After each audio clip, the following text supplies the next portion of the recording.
नाही, विषय फार गंभीर आहे.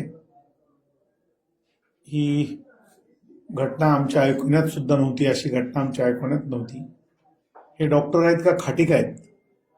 बीड जिल्ह्यामध्ये जे डॉक्टर्स आहेत का ते खाटीक आहेत? हे फक्त लुटारू आहेत? सिव्हिल हॉस्पिटलमध्ये एक मुलगी डिलिव्हरीसाठी ऍडमिट होते. तिचं सिझर केलं जातं. संध्या गायकवाड नावाची मुलगी, तिचं सिझर केलं जातं आणि सिझर केल्यानंतर तिच्या पोटामध्ये डॉक्टर ऑपरेशनच्या वेळेला ग्लोव्ज टाकून देतात आणि टिश्यू पेपर त्याच्या पोटामध्ये ठेवतात आणि ती मुलगी तडफडून डॉक्टरना सांगते की माझ्या पोटामध्ये दुखू लागलेलं आहे, काहीतरी माझ्या पोटात फिरतंय.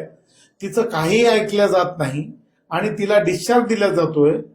आणि त्याच्यानंतर जे इन्फेक्शन सुरू होतं मुलीला, तर मला वाटतंय त्याच्यानंतर जो डॉक्टर ढाकणे नावाचा जो कोणी खाटीक आहे, डॉक्टर ढाकणे, त्याचं नाव स्वप्नील ढाकणे ना, स्वप्नील ढाकणे आमच्या मुलीच्या आईला म्हणजे शीला उजगरेंना 5 लाख रुपये मागतो की 5 लाख रुपये असल्याशिवाय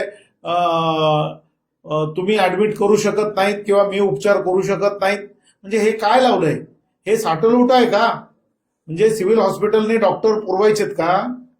पेशंट पुरवायचेत का खाजगी लोकांना? काय चालवलंय हे? या सरकारनं लक्षात घेतलं पाहिजे की आरोग्य खात्याचा बट्ट्याबोळ झालेला आहे, बट्ट्याबोळ. आणि आरोग्य खातं जर सुधारायचं असेल तर अशा अधिकाऱ्यावरती कारवाया झाल्या पाहिजेत. आमचं एवढंच म्हणणं, याच्यामध्ये एवढं म्हणणं आहे की आता मुलगी मरण यातना भोगते. कुठल्याही हॉस्पिटलला, दीनानाथ मंगेशकर, YCM, DY पाटील सारख्या हॉस्पिटलला बीडमध्ये, पुण्यामध्ये घेतलं नाही. तिला ससून हॉस्पिटलमध्ये ऍडमिट करावं लागलं आणि ससून हॉस्पिटलमध्ये तिच्यावरती 3 शस्त्रक्रिया करण्यात आल्या. त्याच्यामध्ये आतड्याची शस्त्रक्रिया करण्यात आली. जे ग्लोव्ज होते हातातले ते आतड्यामध्ये चिटकले आणि आतडे ते कापून काढावे लागले. नंतर तिची गर्भाशयाची पिशवी सुद्धा कापून काढावी लागली. त्याच्यानंतर तिची अन्नाची जी पिशवी आहे ती सुद्धा बाजूला काढून ठेवावं लागली.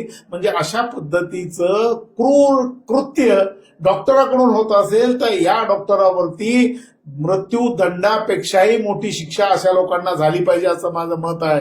डॉक्टरांच्या बाबतीत सरकारने विचार केला पाहिजे, आरोग्य विभागाच्या बाबतीत, की आरोग्य विभाग आहे का माणसा मारणारा विभाग आहे सरकारचा, आणि का हा विभाग खासगी हॉस्पिटल पोचण्यासाठी आहे, याचा विचार सरकारने केला पाहिजे असं माझं मत आहे. आता लवकरात लवकर सरकारने याची चौकशी केली पाहिजे आणि या मुलीला न्याय दिला पाहिजे. आताही ती मुलगी मरण यातना भोगते, आताही अनकॉन्शियस आहे, बेशुद्ध आहे.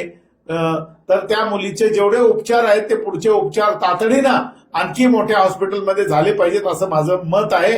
आणि त्या मुलीला आम्ही भेटायला जाणार आहोत.